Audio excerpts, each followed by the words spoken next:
अगर आप residential area में रह रहे हो तो साइलेंस एक लग्जरी है, वीडियो रिकॉर्ड करना एक प्रिविलेज। खैर ये सब नॉइस तो लगी रहती है। मैं हूँ सृष्टि। बड़ों को प्रणाम, छोटों को नमस्ते। क्या हाल चाल? सब खाओ मिलके हलवा पूरी खस्ते। आज मैं बात करूंगी ग्रिम्स फेरी टेल। इसका ओरिजिनल नाम children and household tales था, लेकिन थर्ड एडिशन निकलते निकलते इसका नाम ग्रिम्स फेरी टेल रख दिया गया।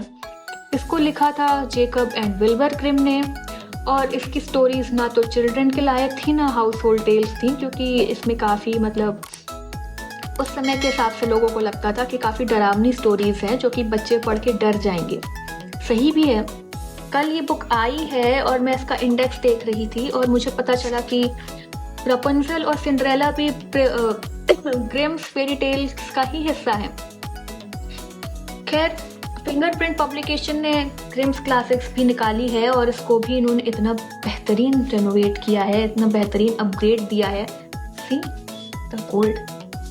मतलब मैं फिंगरप्रिंट पब्लिकेशन की जो गोल्डन कलर का यूटिलाइजेशन है उसकी तारीफ करते करते थक ही नहीं सकती। वर्जीनिया वुल्फ को इन्होंने कितना प्यारा शाइनी ब्राइट कर दिया, वैसे ही ग्रिम्स फेरी टेल को भी इन्होंने एक जादुई टच दे दिया है, मिस्टिकल लुक दे दिया है कि आदमी को लगे कि वाकई में it is a fairy tale.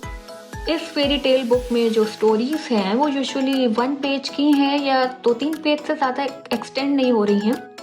एक चीज़ मैंने नोटिस करी है कि इसकी स्टोरीज कुछ डरावनी है और कुछ मोटिवेशनल है, इंस्पिरेशनल है, अच्छी आदतें डालने वाली बुक स्टोरीज है, और काइंड ऑफ पंचतंत्र, जैसे अपने आप पंचतंत्र था, मॉरल स्टोरीज और मॉरलिटी को और अच्छी वैल्यूज़ को बच्चों में इंस्टिल करने की कोशिश, वैसे ही ये ग्रिम्स फेरी टेल्स भी है।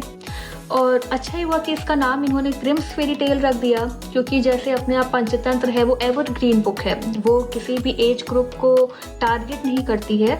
इसकी भी मैंने 1-2 स्टोरीज ही पढ़ी अभी तक, और वो भी मुझे स्पेशली फॉर चिल्ड्रन नहीं लगी कि सिर्फ बच्चे ही अगर अच्छी आदतें सीखेंगे तो हो जाएगा, या बच्चों के लायक की कहानी है। कहानियाँ किसे नहीं पसंद होती हैं, और कहानियों से जो एक मॉरलिटी इंस्टिल होती है, मतलब अगर नॉर्मली हम लोग को बोला जाएगा कि सुबह जल्दी उठना है या ऐसे करना है या वैसे करना है, तो वो बहुत बोरिंग लगता है क्यों ज्ञान दे रहे हो। लेकिन अगर वो स्टोरी के फॉर्म में बताया जाए तो वो इंस्पिरेशनल भी होता है, और स्टोरी ऐसी होती है, ऐसी चीज़ है स्टोरीज कि वो किसी ना किसी को किसी ना किसी तरीके से टारगेट कर लेती हैं, और आदमी को लंबा याद भी रहता है कि हाँ। मैं ये नहीं कह रही हूँ कि पंचतंत्र और Grimm's fairy tales almost identical in nature है, वो एक कंपैरिजन दे रही हूँ कि आप लोग समझ सके कि बुक में एक्चुअल में कंटेंट कैसा है। अपने यहाँ पंचतंत्र है, परी कथाएं हैं, और भी कई अलग अलग टेल्स हैं जो डिवाइडेड है और सब में अलग अलग तरीके का कंटेंट है।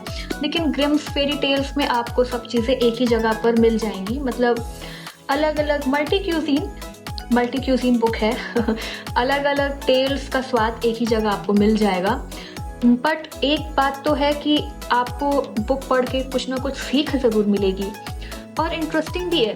कभी कभी पुरानी किताबें, खास करके बच्चों की स्टोरी बुक को उठा के पढ़ना चाहिए, क्योंकि हम लोग जैसे बड़े हो जाते हैं तो अपनी डेली लाइफ में खो जाते हैं, तो ये स्टोरीज हम लोग को रियलिटी में लाती हैं, और जो बेसिक चीज़ें हैं, अच्छी आदतें और एक अंडरस्टैंडिंग कि क्यों करना चाहिए, वो बच्चों की कहानियों से ज़्यादा सुंदर तरीके से हम लोग को कहीं और समझने को मिल नहीं सकती। तो स्टे ट्यून्ड, स्टे कनेक्टेड और भी मेरे लिटरेचर रिव्यू के लिए। सो टाटा।